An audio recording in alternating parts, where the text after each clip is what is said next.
Imagine acordar todos os dias sob um teto de pedra, sem luz elétrica, sem água encanada, sem paredes, apenas você, a escuridão da noite e o som de morcegos voando sobre sua cabeça enquanto dorme. Agora, imagine viver assim, não por dias, não por meses, mas por 12 anos inteiros. 12 anos completamente isolado do mundo, escondido nas profundezas de uma serra onde nem animais ousam passar. Esta não é uma história de sobrevivência forçada. É a escolha de um homem que decidiu abandonar tudo para viver como um eremita moderno. E antes de começarmos essa jornada inacreditável, deixe nos comentários de qual cidade você está assistindo este vídeo agora. Queremos saber onde estão as pessoas que, como eu, não conseguem acreditar que histórias assim ainda existem em pleno século XXI. No topo da Serra de Itapipoca, no interior do Ceará, existe um caminho que poucos conhecem e menos ainda se atrevem a percorrer. É uma trilha íngreme, coberta por vegetação fechada, repleta de pedras soltas e declives perigosos. Não há sinalização, não há estrada, apenas um rastro estreito que serpenteia montanha abaixo por aproximadamente 40 minutos de caminhada intensa. E no final desse caminho, escondido do mundo e esquecido pelo tempo, vive o Sr. Paulo, um homem de 41 anos que fez de uma furna de pedra o seu lar. Eu já documentei diversas histórias de pessoas vivendo em condições extremas, mas quando recebi relatos sobre um homem vivendo sozinho em uma caverna há mais de uma década, confesso que fiquei cético. Seria real? Como alguém consegue sobreviver completamente isolado por tanto tempo? As perguntas me consumiam. Precisava ver com meus próprios olhos. Precisava conhecer esse homem. Precisava entender sua história. Equipado apenas com minha câmera e um cajado para apoio, iniciei a descida pela trilha. O sol da tarde batia forte, mas a vegetação densa do inverno nordestino transformava o caminho em um túnel verde e sufocante. A cada passo, a civilização ficava mais distante.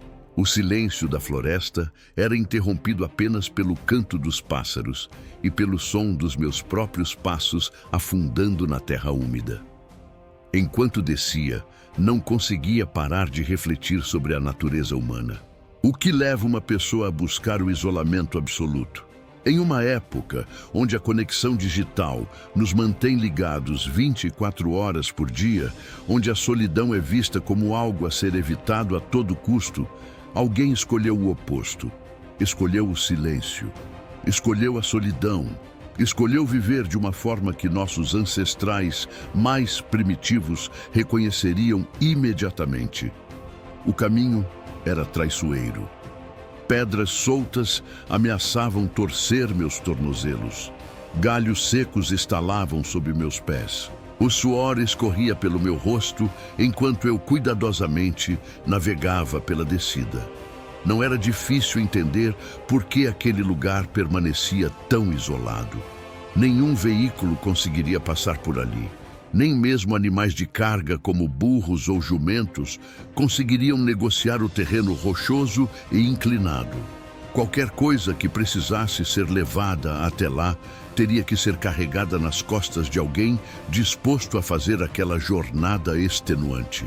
40 minutos depois, suado e ofegante, finalmente avistei a entrada da furna. Era uma abertura natural na rocha, protegida por uma saliência de pedra que formava uma espécie de teto irregular. De longe, parecia apenas uma sombra na encosta da montanha. Nada indicava que ali, naquele abrigo primitivo, um homem havia construído sua vida. Aproximei-me com cuidado, sem fazer muito barulho. Meu coração acelerava, não sabia o que encontraria. E então, lá estava ele. O Sr. Paulo, deitado em um colchão no chão de terra batida, descansava na penumbra da furna. Seus cabelos eram curtos, seu rosto marcado pelo sol e pelo tempo. Mas o que mais me surpreendeu foram seus olhos. Mantinham uma clareza surpreendente, uma serenidade que eu não esperava encontrar. Ao perceber minha presença, o Sr. Paulo ergueu-se lentamente, com a calma de quem não tem pressa para nada. Não demonstrou surpresa ou desconforto. Apenas me observou por um momento e então acenou com a cabeça, indicando que eu poderia me aproximar. Havia algo nele que desafiava todas as minhas expectativas. Não era a imagem de um homem desesperado ou perturbado. Era simplesmente alguém que havia encontrado paz em um lugar onde eu via apenas desolação. Cumprimentei o Sr. Paulo com respeito, explicando que havia ouvido sobre ele e queria conhecer sua história. Para minha surpresa, ele me recebeu com tranquilidade. Nossa conversa começou de forma simples. Ele estava bem. Tinha passado o inverno sem maiores problemas. A chuva, quando forte, molhava parte da furna, mas ele havia aprendido a posicionar seu colchão no local menos vulnerável. Os morcegos que compartilhavam o espaço com ele não o incomodavam. Ocasionalmente, um deles passava voando tão perto de seu rosto durante a noite que ele podia sentir o bater das asas. Às vezes, deixavam cair pequenas gotas de urina sobre ele enquanto dormia. Mas eram apenas uns pinguinhos, como ele mesmo descrevia com naturalidade desconcertante. O Sr. Paulo tinha 41 anos, mas parecia carregar uma sabedoria que transcendia a idade. Ele me contou que vinha de Uirassuba, uma cidade vizinha, onde havia trabalhado brevemente como vigilante. O emprego durou menos de um ano. Depois disso, ele simplesmente decidiu dar uma volta, como me explicou. Essa volta o levou até Itapipoca, onde alguém lhe mostrou fotos da serra. Intrigado, ele pediu para ser deixado na Assunção, uma localidade próxima, planejando seguir em frente. Mas algo naquele lugar o fez parar. E ele nunca mais saiu. Isso foi há 12 anos. Fiquei impressionado ao descobrir que a rotina do Sr. Paulo era regida pelo sol e pelas estações. Ele acordava com a luz do dia e dormia quando a escuridão tomava conta da serra. Sem eletricidade, sem relógios, seu corpo havia sincronizado completamente com os ritmos naturais. Quando tinha fome, ele acendia um fogo. Quando tinha sede, caminhava até um olho d'água próximo. Quando sentia frio, se enrolava em um lençol velho. O fogo era sua ferramenta mais importante. Todos os dias, o Sr. Paulo precisava colher gravetos secos, preparar lenha e acender as chamas para cozinhar. Ele desenvolveu um método engenhoso usando 2 sacos plásticos. Enrolava um saco formando uma espécie de pavio, colocava gravetos em cima, outro saco embaixo e usava um isqueiro para iniciar a combustão. O processo era lento e trabalhoso, especialmente durante o inverno, quando a umidade tornava a madeira mais difícil de queimar. Mas o Sr. Paulo tinha todo o tempo do mundo. Enquanto ele preparava seu café da tarde, pude observar melhor sua vida ali. Sua alimentação era simples: feijão, arroz, pão, biscoitos, tudo o que não estragasse facilmente sem refrigeração. Quando seus suprimentos acabavam, ele fazia a longa caminhada até a comunidade de Serrinha, a mais próxima de seu refúgio.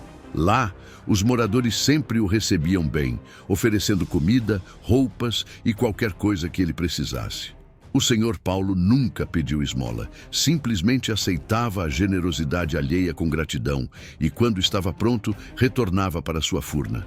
A água vinha de um olho d'água a alguns metros de distância. O Sr. Paulo mantinha garrafas cheias em um pote dentro da furna, usando aquela água para beber e cozinhar. Para banho, ele caminhava até o olho d'água e se lavava ali mesmo, sob o céu aberto. No inverno, a água corria abundante e cristalina. No verão, o fluxo diminuía, mas nunca secava completamente. Era como se a natureza conspirasse para mantê-lo vivo. Observando o interior da furna, percebi como tudo era espartano. Um colchão no chão servia de cama. Algumas panelas enegrecidas pelo fogo guardavam seus utensílios de cozinha. Pedaços de madeira e gravetos estavam empilhados em um canto, reserva para dias chuvosos. Não havia móveis, não havia decoração, não havia confortos modernos. E, no entanto, o Sr. Paulo me garantia que estava feliz ali. Perguntei sobre os perigos. Viver na selva não é uma escolha sem consequências. O Sr. Paulo compartilhava seu território com criaturas que a maioria das pessoas só conhece em documentários ou pesadelos. Cobras eram sua maior preocupação, especialmente as grandes.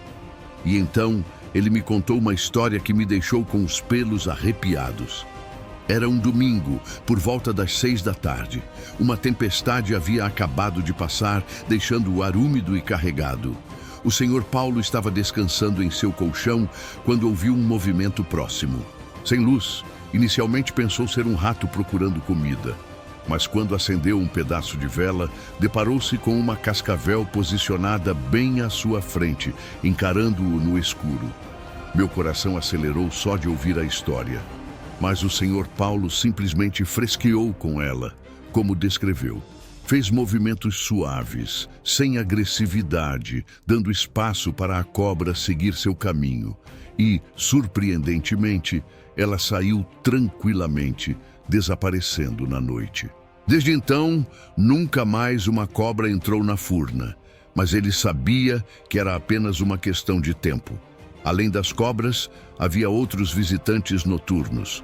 Raposas ocasionalmente passavam pela área. Marmotas, animais que o Sr. Paulo descrevia como brancos e meio brutinhos, também apareciam. E havia algo que ele chamava de gritador, uma criatura noturna cujos sons perturbavam o silêncio da serra. O Sr. Paulo nunca viu o gritador, mas ouvia seus chamados ecoando pela escuridão. Olhei para cima e vi dezenas de morcegos pendurados no teto da furna. Eram companheiros constantes do Sr. Paulo. Eles saíam ao anoitecer para caçar e retornavam durante o dia. Ele havia se acostumado com sua presença. Não o atacavam, não o mordiam. Ocasionalmente suas asas roçavam seu rosto enquanto dormia, ou uma gota de urina caía sobre ele, mas eram inconvenientes menores comparados à companhia que proporcionavam. Em um lugar tão solitário, até mesmo morcegos eram bem-vindos. A pergunta que eu não conseguia evitar era simples, mas profunda. Por quê? Por que alguém escolheria viver assim? O Sr. Paulo tinha 41 anos. Não era velho demais para recomeçar. Não tinha doenças mentais aparentes. Não estava fugindo da lei. Então, o que o mantinha ali? A resposta dele era tão simples quanto desconcertante. Gosto daqui. É sossegado. Para ele, a furna oferecia algo que nenhuma casa, nenhum apartamento, nenhuma cidade poderia proporcionar. Paz absoluta. Ali, não havia brigas de vizinhos, não havia trânsito, não havia contas para pagar. O barulho da civilização, que a maioria das pessoas aprende a ignorar, estava completamente ausente. Apenas o vento, os pássaros e o ocasional grito distante de um animal selvagem. O Sr. Paulo nunca se casou, nunca teve filhos. Teve alguns namorinhos, como ele descrevia com um sorriso tímido, mas nada sério. Sua família ainda estava viva, alguns parentes em Uiraçuba, mas ele não mantinha contato regular. Não por mágoa ou ressentimento, simplesmente porque escolhera um caminho diferente. E aquele caminho não incluía as amarras dos relacionamentos convencionais. A solidão, no entanto, não era absoluta. Alguns dias da semana, trabalhadores locais passavam pela área indo para suas plantações ou para pescar em um rio próximo. Quando isso acontecia, o Sr. Paulo às vezes trocava algumas palavras com eles. Ocasionalmente, subia até a comunidade de Serrinha, onde passava 2 ou 3 dias interagindo com as pessoas, participando de jogos, buscando alguma diversão. Mas, inevitavelmente, após alguns dias, sentia o chamado da serra e retornava para sua furna. Os moradores de Serrinha já haviam oferecido abrigo permanente ao Sr. Paulo múltiplas vezes. Casas vazias, quartos disponíveis, até mesmo construções simples, feitas especificamente para ele. mas ele sempre recusava educadamente. Tentava, ficava alguns dias, mas logo sentia falta do silêncio, da liberdade, da conexão com algo que ele não conseguia explicar completamente, e voltava para debaixo da pedra. Fiquei chocado ao descobrir que o Sr. Paulo não tinha documentos. Nenhum. Sua identidade, seu CPF, tudo havia sido perdido anos atrás. Ele não tentou recuperá-los. Sem documentos, não podia acessar serviços públicos, não podia receber benefícios governamentais, não existia oficialmente para o Estado. Isso parecia não incomodá-lo minimamente. Medicamente, o Sr. Paulo nunca havia ficado seriamente doente em seus 12 anos de isolamento.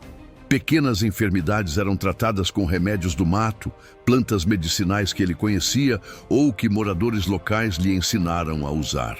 Nunca precisou de médico. Nunca foi a um hospital desde que chegou à Serra. Seu corpo havia se adaptado àquele estilo de vida de uma forma que desafiava a medicina moderna. Sua última visita a uma cidade havia sido mais de um ano atrás. Desde então, todo o seu universo consistia na Furna, no caminho até Serrinha e nas áreas de mata ao redor. Não havia televisão, não havia internet, não havia notícias do mundo exterior. O Sr. Paulo não sabia quem era o presidente, não conhecia as últimas tecnologias, não tinha ideia dos eventos globais que dominavam as manchetes. E isso também não parecia importar. Tentei insistir sobre a importância dos documentos. E se o Sr. Paulo precisasse de atendimento médico urgente? E se quisesse acessar algum direito? Mas ele tinha suas prioridades. Havia outras coisas para resolver primeiro, como ele vagamente explicou. Os documentos podiam esperar, talvez para sempre.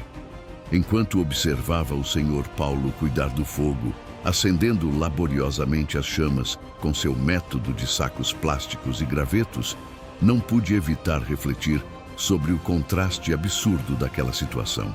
Ali estava um homem vivendo como humanos viviam há milhares de anos. Fogo feito à mão, água de nascente, abrigo em pedra. E provavelmente, naquele exato momento, milhões de pessoas estariam em suas casas, em sofás confortáveis, navegando em seus smartphones, com comida a um clique de distância. Como podiam dois mundos tão diferentes coexistir no mesmo planeta na mesma época? Como era possível que, enquanto empresas investiam bilhões em inteligência artificial e viagens espaciais, um homem cozinhava feijão em um fogo de lenha dentro de uma caverna? A modernidade e a antiguidade, separadas não por séculos, mas apenas por 40 minutos de caminhada por uma trilha esquecida. E mais perturbador ainda era a questão que pairava no ar. Qual dos dois estava realmente vivendo melhor? O Sr. Paulo não tinha estresse, não tinha dívidas, não tinha preocupações com likes em redes sociais ou prazos de trabalho. Ele acordava quando queria, comia quando tinha fome, dormia quando estava cansado. Vivia no próprio ritmo, sem ninguém dizendo o que fazer ou como viver. Havia uma liberdade radical naquela simplicidade que eu nunca havia experimentado. Percebi que o Sr. Paulo era, de certa forma, mais livre do que eu ou qualquer pessoa conectada ao mundo moderno. Livre das expectativas sociais, livre das pressões econômicas, livre da necessidade constante de consumir, de competir, de se comparar. Era uma liberdade primitiva, perigosa e desconfortável, mas genuína de uma maneira que a maioria das pessoas nunca conheceria. Ele me convidou para caminharmos até o olho d'água. Queria me mostrar de onde vinha sua água. Aceitei imediatamente. A caminhada foi curta, mas reveladora. O olho d'água era uma pequena nascente que brotava das rochas, formando um pequeno riacho cristalino. A água estava fresca e limpa. O Sr. Paulo encheu algumas garrafas ali mesmo, explicando que no inverno a água corria abundante, mas no verão diminuía. Ainda assim, nunca secava completamente. Era seu sustento, sua vida.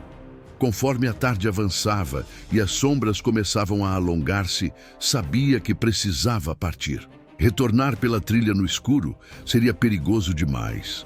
Raposas, cobras e outros animais noturnos começavam a se movimentar. O caminho, já traiçoeiro durante o dia, tornava-se potencialmente fatal sem luz adequada. O Sr. Paulo me acompanhou até a entrada da furna, acenando calmamente enquanto eu iniciava a árdua subida de volta. Não havia tristeza em sua despedida, nem ansiedade por futuras visitas. Havia apenas a tranquila certeza de quem sabe exatamente onde pertence. Agradeci por ter me recebido, por ter compartilhado sua história. Ele apenas sorriu e disse que eu era bem-vindo sempre que quisesse retornar. A subida foi brutal. Cada passo exigia esforço consciente.